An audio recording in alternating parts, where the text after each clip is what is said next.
أعوذ بالله من الشيطان الرجيم. بسم الله الرحمن الرحيم.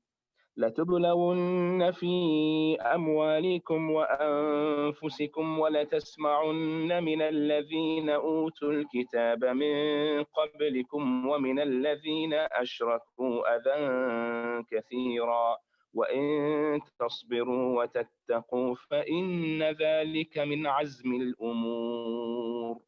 وإذ أخذ الله ميثاق الذين أوتوا الكتاب لتبيننه للناس ولا تكتمونه فنبذوه وراء ظهورهم واشتروا به ثمنا قليلا فبئس ما يشترون.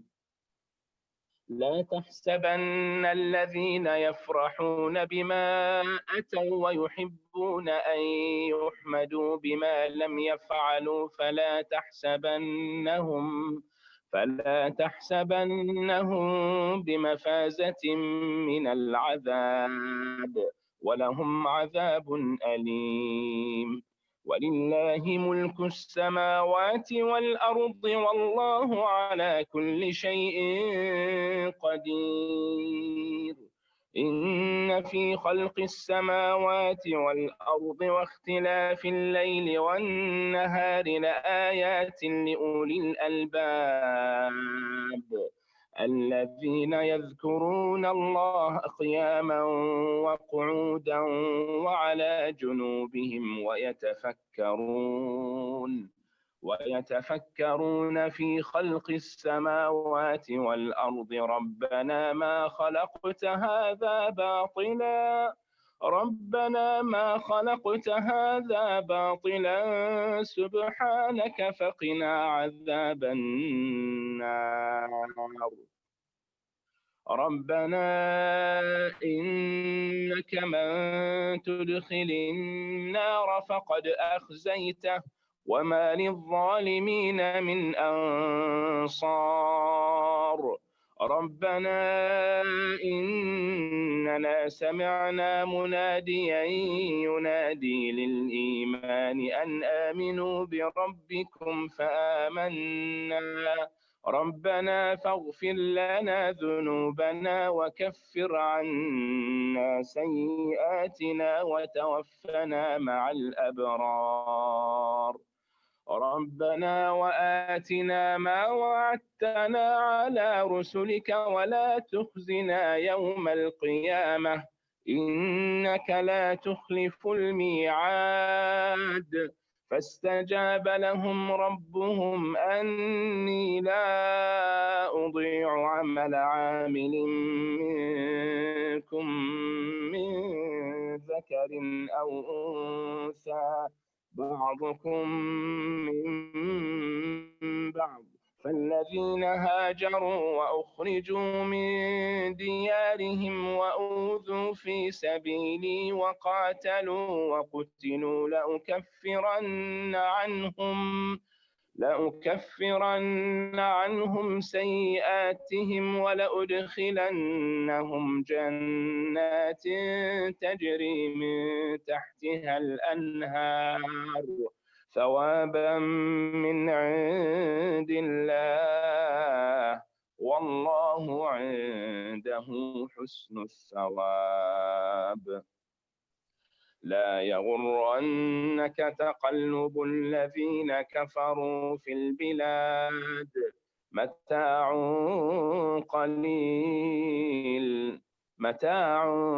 قليل ثم مأواهم جهنم وبئس المهاد. لكن الذين اتقوا ربهم لهم جنات تجري من تحتها الأنهار خالدين فيها نزلا من عند الله وما عند الله خير للأبرار.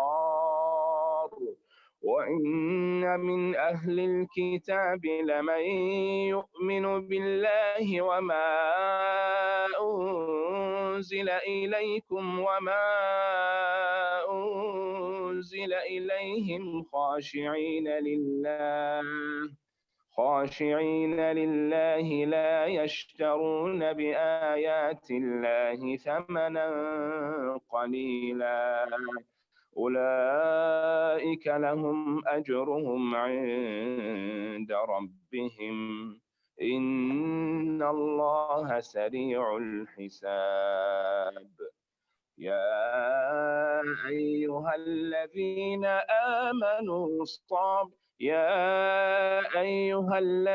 آمنوا اصبروا وصابروا ورابطوا واتقوا الله لعلكم تفلحون. بسم اللہ الرحمن الرحیم.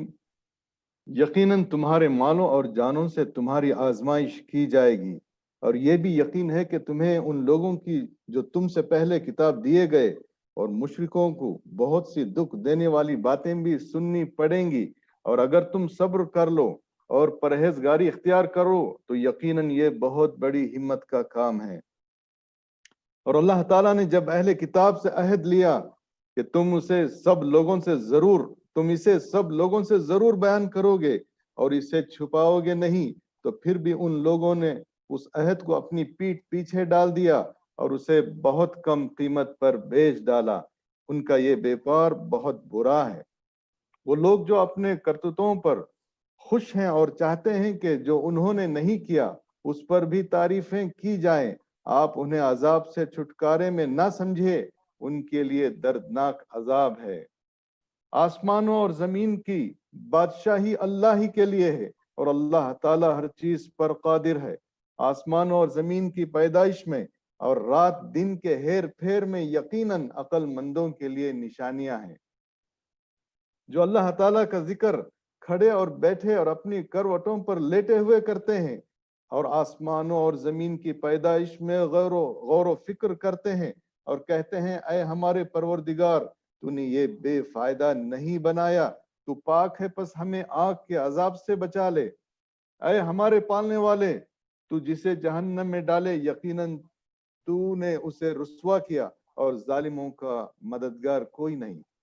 اے ہمارے رب، ہم نے سنا کہ منادی کرنے والا با آواز بلند ایمان کی طرف بلا رہا ہے کہ لوگو اپنے رب پر ایمان لاؤ، پس ہم ایمان لائے یا الہی اب تو ہمارے گناہ معاف فرما اور ہماری برائیاں ہم سے دور کر دے اور ہماری موت نیکوں کے ساتھ کر۔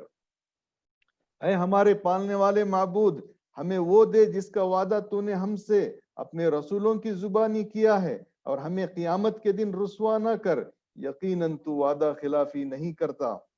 پس ان کے رب نے ان کی دعا قبول فرمائی کہ تم میں سے کسی کام کرنے والے کے کام کو خواہ وہ مرد ہو یا عورت میں ہرگز ضائع نہیں کرتا، آپس میں ایک دوسرے کے ہم جنس ہوں۔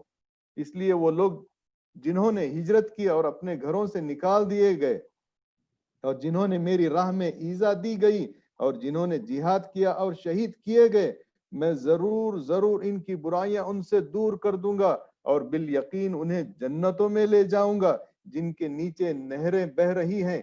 یہ ہے ثواب اللہ تعالیٰ کی طرف سے، اور اللہ تعالیٰ ہی کے پاس بہترین ثواب ہے۔ تجھے کافروں کا شہروں میں چلنا پھرنا فریب میں نہ ڈال دے، یہ تو بہت ہی تھوڑا فائدہ ہے، اس کے بعد ان کا ٹھکانہ تو جہنم ہے اور وہ بری جگہ ہے۔ لیکن جو لوگ اپنے رب سے ڈرتے رہے ان کے لیے جنتیں ہیں جن کے نیچے نہریں جاری ہیں، ان میں وہ ہمیشہ رہیں گے۔ یہ مہمانی ہے اللہ کی طرف سے، اور نیکوکاروں کے لیے جو کچھ اللہ کے پاس ہے وہ بہت ہی بہتر ہے۔ یقیناً اہل کتاب میں سے بعض ایسے بھی ہیں جو اللہ تعالیٰ پر ایمان لاتے ہیں، اور تمہاری طرف جو اتارا گیا اور ان کی طرف جو نازل ہوا اس پر بھی اللہ تعالیٰ سے ڈرتے ہیں، اور اللہ تعالیٰ کی آیتوں کو تھوڑی تھوڑی قیمت پر بیچتے بھی نہیں۔ ان کا بدلہ ان کے رب کے پاس ہے، یقیناً اللہ تعالیٰ جلد حساب لینے والا ہے۔ اے ایمان والو، تم ثابت قدم رہو اور ایک دوسرے کو تھامے رکھو، اور جہاد کے لیے تیار ہو تاکہ تم مراد کو پہنچو۔